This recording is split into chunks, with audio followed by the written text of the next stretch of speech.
Hey, story time. Story time. Niphi indidlalwa.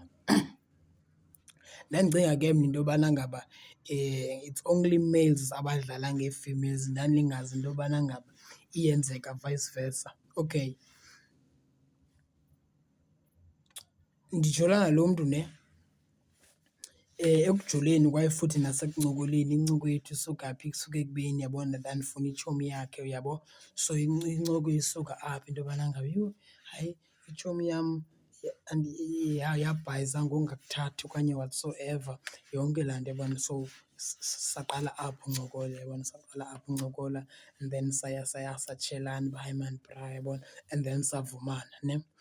Kanti eli xesha yena edisayida ukundivuma, kuleli xesha i-relationship yakhe it's going through something uyabona. Yena ixesha endivumayo i-relationship yakhe is going through something. So yena undivuma kungenjongo zento yobana ngaba ufuna uvisa uboyfriend lo kabuhlungu uyabona, ufuna i-attention kaboyfriend because apparently uboyfriend akakhathali, uboyfriend uyasela, uboyfriend wenza zonke ezi zimanga, uboyfriend namantombi wenza zonke ezi zimanga uyabona. So yena kuba uyamthanda apparently ufuna ntoni, ufuna i-attention, ufuna i-attention kabani, kaboyfriend. Okay, akungxaki. Mna ke ngoku I'm slowly to read between through the lines into yobana ngaba okay, this is what is happening up uyabona. Okay, mna xa ndinto ndiphuma kwenye i-relationship uyabona, ndiqonda no man let me try something new uyabona, let me try something new because azange lakhe ndafumana uthando after that relationship, ndiqonde ndifumane i-relationship e-straight emva kwaliya uyabona. Okay, yena usebenzisa loo nto uyabona. Okay, siyancokola kumandi, usebenzisa loo nto yobana ngaba okay lo mntu lo ufuna i-relationship, lo mntu lona ufuna umntu straight, andifuni into eziphithizelayo uyabo. Usebenzisa loo nto, siyancokola. Caba ngoku kushushu eParadise uyabona. Hayi maan ngawuza maan i-weekend maan, ndihlala etawuni that time. Ngawuza maan i-weekend maan yabona ntoni, andiseyile yabona. Hayi uba uzusela, hayi andizusela, ndihlala kude mos kwaselokishini yabo. So isiphithiphithi siphaa ezantsi elokishini, apha phezulu etawuni asikho. So asiphazamiseki nyhani weza safika sahlala. Red flag number one, ndabadom for ungaboni. Xa efikile umntu ndiqonda ubana hayi maan ndifuna udlala i-wrestling maan, ndizama udlala i-wrestling, umntu wathi hayi no it's anothi ngoku maan kuse-early uyabona, ezaa nto kuse-early. And I was like okay sure uyabona, because ke nyhani like no man besikangazani kakhulu, so it's not easy for her to trust me yabona, because ke okay fine andinangxaki.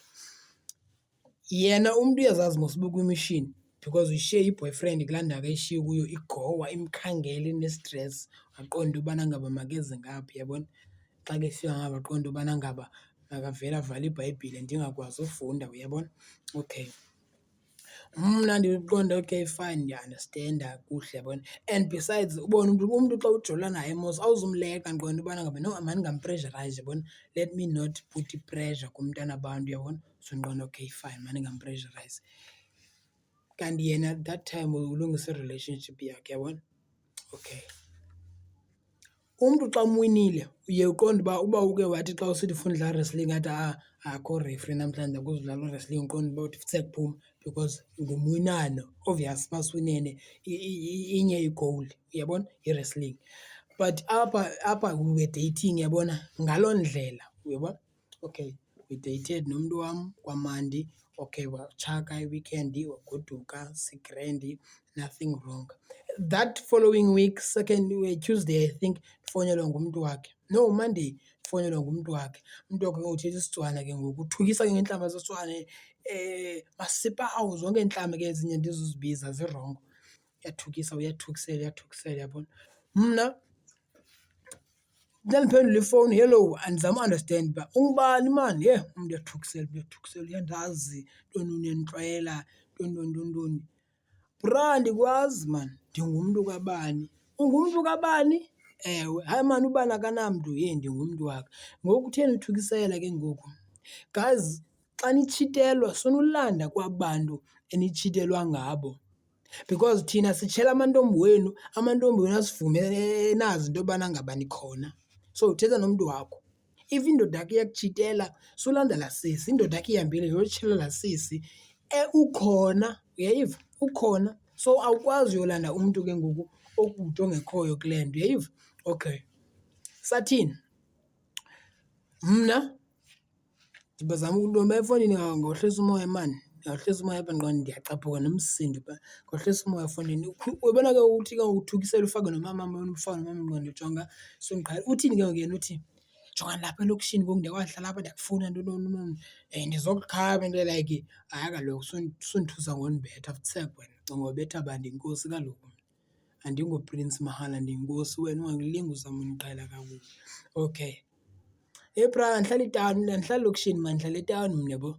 So andizusuka apha mna ndisuke ndize kuwe for uba ndizolwa, andiphambenanga apha entloko. Uba wena uyeza ndihlala eNtontoni Street, zwakala apha etawuni endaweni so. Yabona? Adrophe ifowuni umntu. Uba inamba yam uyithatha apha ndiyazi, yabona? Singathethi nalaa mntu, the following day andibhalelwa sisi uba yho jonga, undibhalela ngenamba ekungeyo yakhe ngoWhatsApp okungengowam, WhatsApp wetshomi yam, ubani obsessed ngam, uyihluthile ifowuni, ntoni. Lonke eli xesha bona bakulaa relationship where thatha ifowuni yam. Bra, undiqhele kakubi nomntu wakho, like undiqhele kakubi nomntu wakho. Hayi, ngumntu wam, yi-ex yam, usandifuna, ubuhlungu uba ndimuve on. Qonde fuseka andisasibhaya eso story, andisasibhaya eso story. Andisasibhaya eso story. Okay, kwenzeka into yobana ngaba kube khona ibhola somehow ne, kube khona ibhola, ndathi mna ndiyaphangela, ndabe ndingaphangeli, yeva. Ndayofika ebholeni, qonda ndifika ndisele iHeineken mani, ndishushe kamandi. Xa ndifika mani ebholeni, nabaya apho beme khona bakhozi. Oh, nguye lo bendiqhela kakubi? Okay, qonda mandirilekshe ke, uyadlala ibhola kwa-2-1. So ngoku benxiba bona bekita kusenzeka izinto ezindiqonda, uyandiqhela wena, qha ke andizi uyithetha. Ithe nethi andibone uba ndikhona, zange ndaphinde ndambona mjita, zange ndaphinde ndambona. Nethi andibone uba ndikhona phaa kulaa crew, zange ndaphinde ndambona. Okay, iphela njani ke ngoku? Ndiyambhalela ndijonga ke, ungaphinde undiqhela kakubi mna, ungaklinge uqhele nomntu olandelayo emva kwalapha. Nomntu olandelayo emva kwalapha ungaphinde uyenze le nto uyenzile. Awukwazi uyodontsa i-attention yomntu wakho ngomnye umntu, uyayibona? Ndandingazi into yobana ngaba nam ndingake ndidrityulishwe kanje, but yeyi ndadrityulishwa guys, ndadrityulishwa futhi very badly. Uyabona ngoku I'm at that point where into yobana ngaba if i-relationship ayisebenzi ndiyakhawuleza uyiyeka ngoku zisaqala, ndiyakhawuleza uyiyeka i-relationship. Okanye uba intombazana ibiyakuthanda izokwenza ngandlela zonke ukubonisa, kodwa uba intombazana ayikuthandi wena uzokwenza inzame. Akazuzama ukukumitha halfway, yile nto yesenzeka phaa ke. Phi ke ndingazange ndagowa nogowa, into ebanga uba ndingagowi yintoni? Yinto yobana ngaba yonke laa nto besendiyibonile uba okay, ngokuba nje kube khona ii-calls ixelela uba that relationship is an ongoing thing, so ndavele ndathi disconnect, ndavele ndayeka ukhathala, yabo.